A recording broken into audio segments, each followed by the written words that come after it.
gold down there, Diane.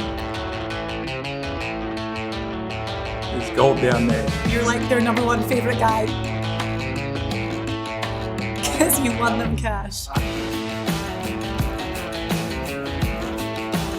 Well, the majors of 2021 have come to a close, and in his first start at the Open Championship, Collin Morikawa is the champion golfer of the year. Elk, you're so big on Morikawa week after week. What did you make of the display that he put on around Royal St. George's? Well, I have a few things that I'd like to take away from last week, Diane. You know, the two best players, it seemed, I put Louis Oosthuizen in there, or the three best players, Louis Oosthuizen, Jordan Spieth, and Collin Morikawa, who were poised to go at it on Sunday, certainly did.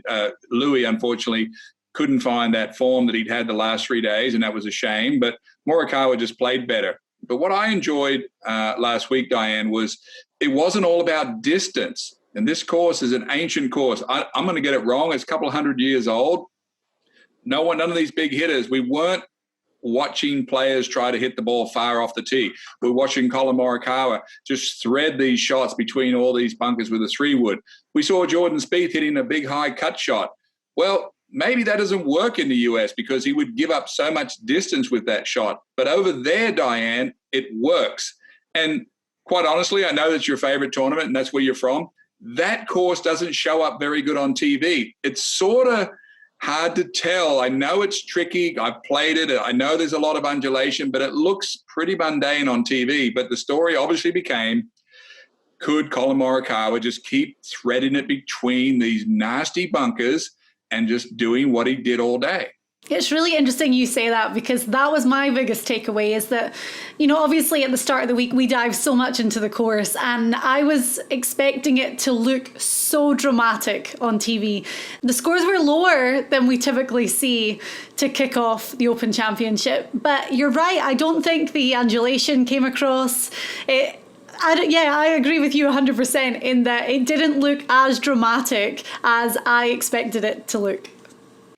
Yeah, and, you know, we're seeing the reemergence of Jordan Spieth. Jordan Spieth, we talked about him being like Ballesteros in our show last week because he was such an up-and-down guy. And it's like it was becoming really evident to me watching the golf yesterday with my son Sam and actually the whole family that Spieth wasn't hitting it as good as Morikawa, and it looked like as the day went on, well, when Morikawa took over the tournament, was probably the second shot he hit at hole number 8. He had about a 190-yard shot over a hill.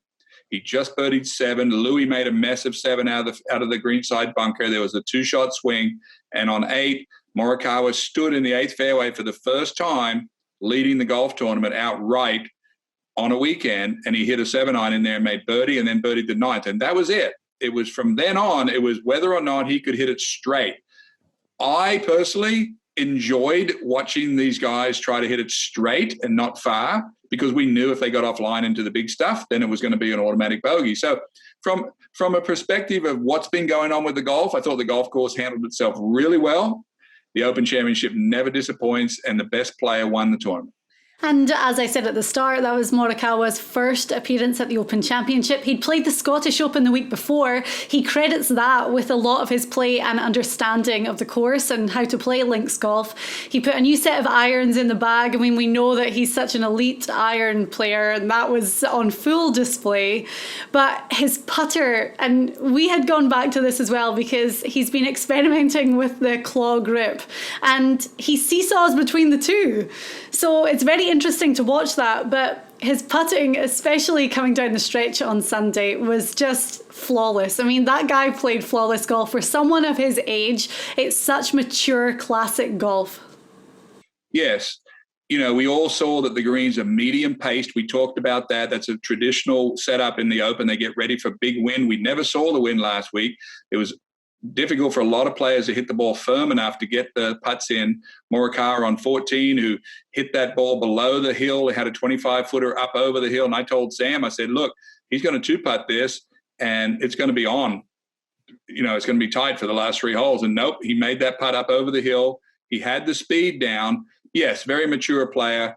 You and I walked with him at the Players' Championship, and I think I said to you, Diane, I said, I haven't seen a guy have that tighter spin. And we talk about pitches in baseball that have a real tight curve. I told you the spin on his ball that we watched the last 3 holes at the Players' Championship together. I said, I haven't seen that tighter spin on a guy's shot, a little power fade, for a long time. And I said, there's a guy right there I'm going to be putting a lot of cash on. As you say, Jordan Spieth finishing 2 shots back. Those 2 shots came on, well, the end of round 3 on 17 and on 18. And those are mistakes that are really going to live with him for a long time. It's going to be tough for him to get over that because, take back those 2 shots and we could be all square finishing up on Sunday. But another thing that I heard was that since, I think the early 1900s, a staggering percentage of the overall champions have been at or within 4 shots of the lead heading into Sunday. Rahm was 5 shots back, and I looked at that and thought there's no way you can rule him out. He ended up shooting 4 under on Sunday and finishing in 3rd place. But you always say the cream rises to the top in majors, and we see it time after time. The guys that are up the top of the leaderboard are former major champions or in that elite section of guys in the world golf rankings. Yes, Rahm is going to be a force of nature going forward in majors. He knows what to do now. He's over the hump with the US Open. Big, strong legs, very fearless player. Looked like he had 1 million putts at St. George's and finished just right there. So, it's an exciting time for golf. We've got Morikawa heading to the Olympics. We've got Rahm heading to the Olympics. They're going to clash against one another in the Ryder Cup very soon. It's going to be, there's a lot of things to talk about, Diane. Yeah, well, we have a lot to talk about on our tour report this week. The PGA Tour is in Minnesota for the 3M Open. It's the 3rd time we've seen this tournament. We've only got a couple of weeks left until those FedEx Cup playoffs begin. So guys are trying to get in that 125 and really get the best position they can in the FedEx Cup ranking. Ryder Cup, Olympics, all of that coming up. And we're going to dive into it this week on our tour report. Get in the game on the SG Tour Golf Gaming app and play 4-ball. It's a classic stroke play competition based on the aggregate scores of 4 players. Who makes your team? Well, pick 4 guys, 1 from each tier based on the current world golf rankings. Want a tip? You need 4 guys to make the cut. Get in the game on the SG Tour Golf Gaming app, available on iOS in the App Store.